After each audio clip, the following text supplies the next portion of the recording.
Yellow Wallpaper by Charlotte Perkins Gilman. Part 4.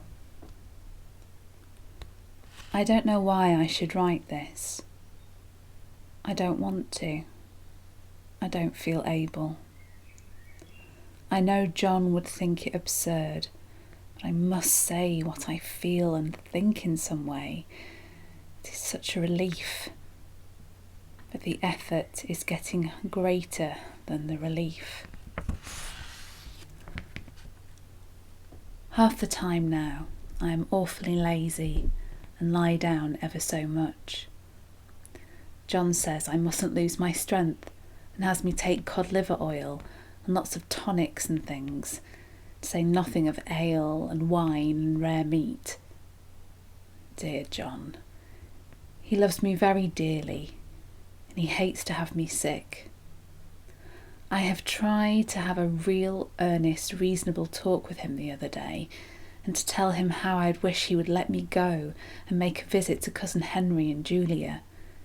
But he said I wasn't able to go, not able to stand it after I got there, and I did not make out a very good case myself, and I was crying before I'd finished. It is getting to be a great effort for me to think straight. Just this nervous weakness, I suppose.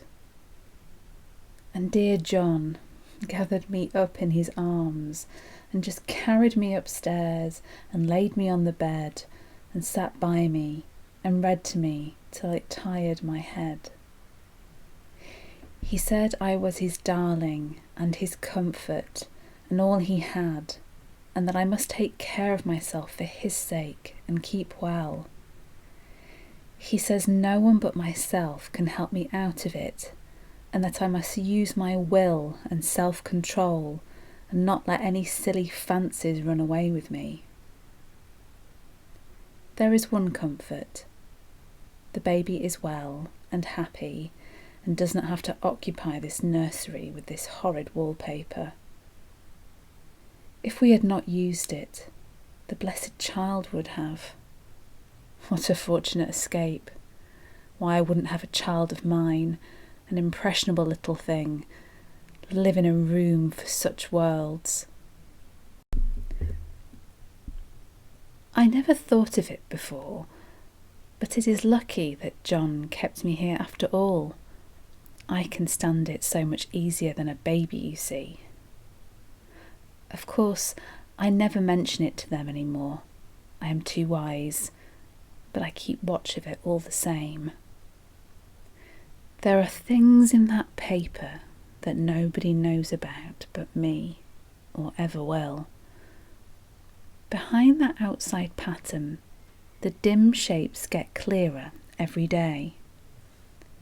It is always the same shape, only very numerous. It is like a woman stooping down and creeping about behind that pattern. I don't like it a bit. I begin to think, I wish John would take me away from here. It is so hard to talk with John about my case, because he is so wise and because he loves me so. But I tried it last night. It was moonlight, and the moon shines in all around just as the sun does. I hate to see it sometimes.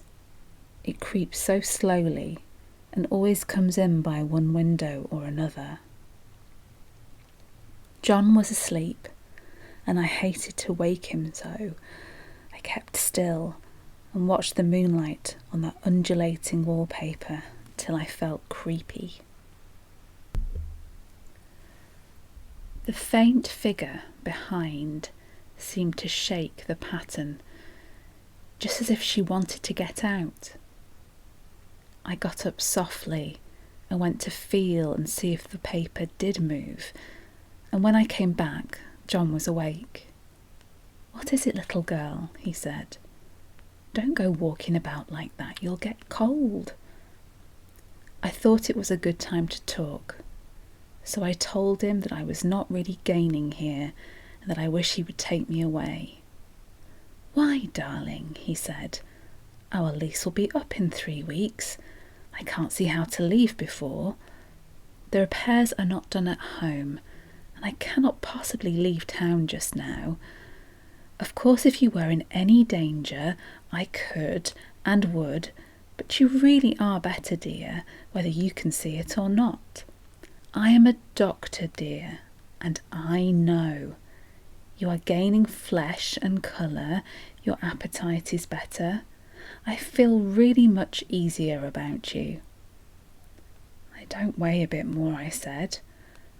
Nor as much. My appetite might be better in the evening when you are here, but it is worse in the morning when you are away. Bless her little heart, he said, with a big hug. She shall be as sick as she pleases.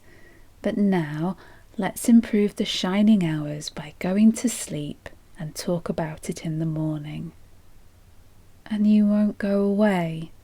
I asked gloomily. Why, how can I, dear? It's only 3 weeks more, and then we'll be able to take a nice trip of a few days while Jenny is getting the house ready. Really, dear, you are getting better.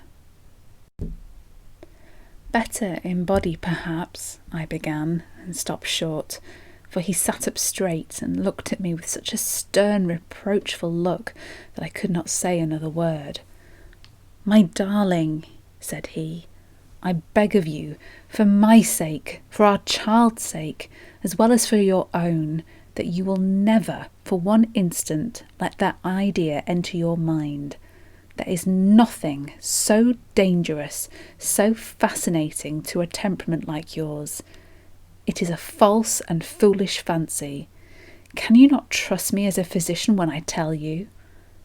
So, of course, I said no more on that score, and we went to sleep before long. He thought I was asleep first, but I wasn't, and I lay there for hours trying to decide whether that front pattern and that back pattern really did move together or separately.